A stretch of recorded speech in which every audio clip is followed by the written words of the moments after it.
huku dereva wa basi la kampuni ya uchukuzi ya Climax akisisitiza kwamba marehemu Jirongo alikuwa anajaribu kuyapita magari mengine walipogongana ana kwa ana. Nakala za kanda ya CCTV kutoka kituo cha mafuta cha Eagle kinaonyesha kuwa hakukuwa na msongamano wowote wa magari tofauti na alivyosimulia.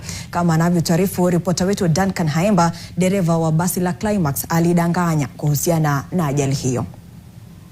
Baada ya kupokea nakala ya video ya CCTV inavyoonyesha namna aliyekuwa waziri na mbunge wa Lugari Cyrus Jirongo alivyohusika kwenye ajali na hatimaye kupoteza maisha yake, ni kipi kilifanyika alipotoka katika mkahawa huu wa Oasis hapa viungani mwa Karen? Fumbo kuhusiana na tanzia ya mwanasiasa mfanya biashara Cyrus Jirongo sasa imechukua mkondo tata zaidi, huku dereva wa basi husika Tyrus Kamau Githinji akitarajiwa kurejea katika afisi za trafiki mjini Naivasha hapo kesho Jumatatu tarehe 22 kwa mahojiano zaidi na polisi. Saa chache baada ya mkasa huo, majira ya saa 8 dakika 19 na sekunde 25, haya ndo yalikuwa maelezo ya dereva Githinji aliposimulia namna ajali hiyo ilitokea na kamilisha kwa kutoa rambirambi zake kwa jamaa wa Jirongo. Wakati aliona upande yake ya kupanda Nairobi magari meshikana, alifanya hesabu overtake hizo gari, na mimi naye nikamuona nikiwa mbali. Githinji alidanganya peupe, kwani kanda hii ya CCTV kutoka kituo cha mafuta cha Eagle inaonyesha vyema kabisa Jirongo akiingia kituoni humo mwendo wa saa 8 alfajiri na dakika 18 sekunde 44, na hakuelekea sehemu ya kuwekea mafuta kwenye gari.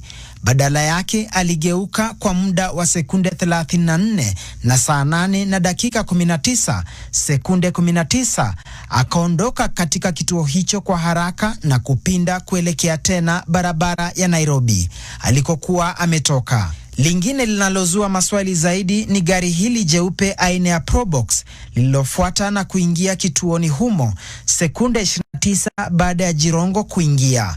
Swali likiwa sadfa iweje magari yote mawili yalifuatana kutoka upande wa Nairobi yakaingia kituoni kwa pamoja usiku wa manane.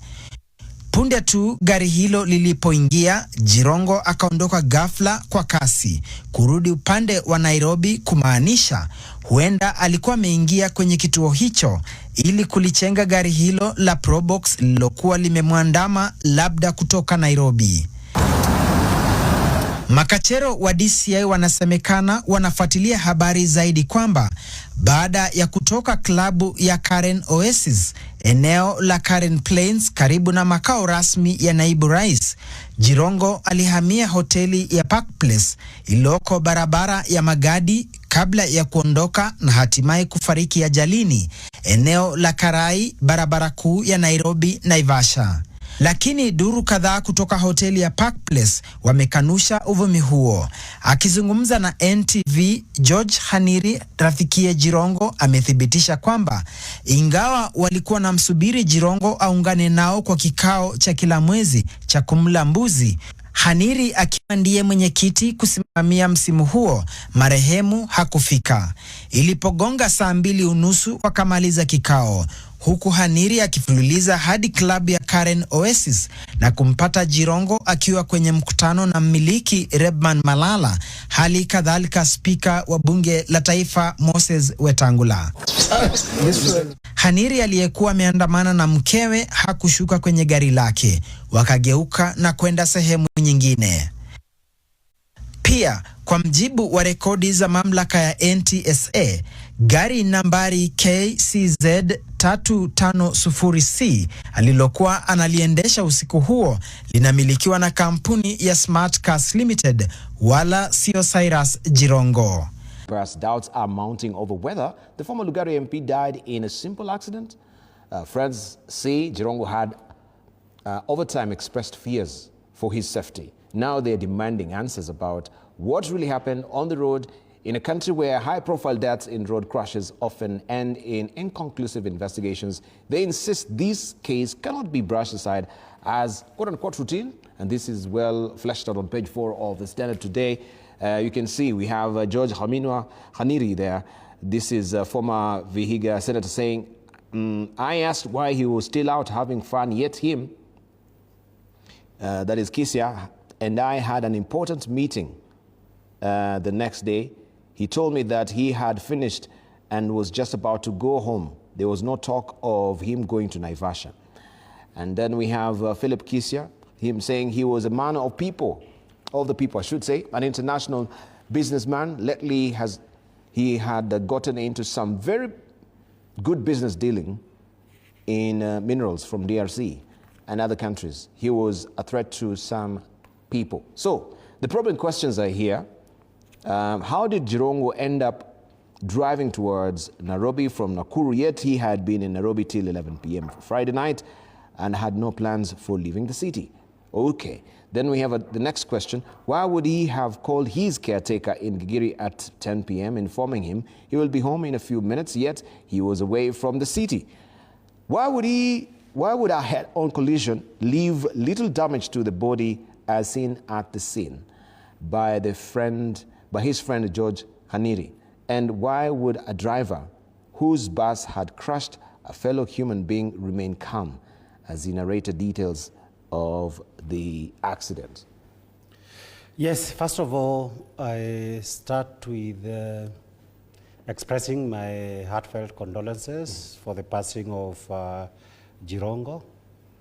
He was an eminent Kenyan and a person whose name is part of our Kenyan political history, for better or for worse. I remember I must have had his name around 1991. We were just preparing to go to the university. Yes. And the time when there was these elections, we participated. I voted first in the 1992 elections. I believe Jirongo was around 11 years older than I.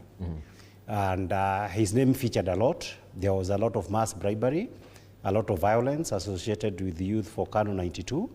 And the people associated with Youth for KANU 92 would subsequently rise to prominence. And in this regard, we remember our president was a junior member of Youth for KANU 92, not one of the prominent honchos in that movement. And therefore, in many ways, what started in 1992 and Jirongo is dying when one of his junior boys, as he used to say, my errand boy, is now president of Kenya. So it's the irony of it all. But Jirongo is a man who will die with, he has a complicated history, from the fact that big-time corruption is associated with his name, with the fact that the money, bribery, politics is also associated with his name. And of course, he was a leader amongst the Luhya, respected. When you hear many people close to him, they describe him as a good man. He was a polygamist and an apologetic one. And he advocated for unity. There was somebody I was shown in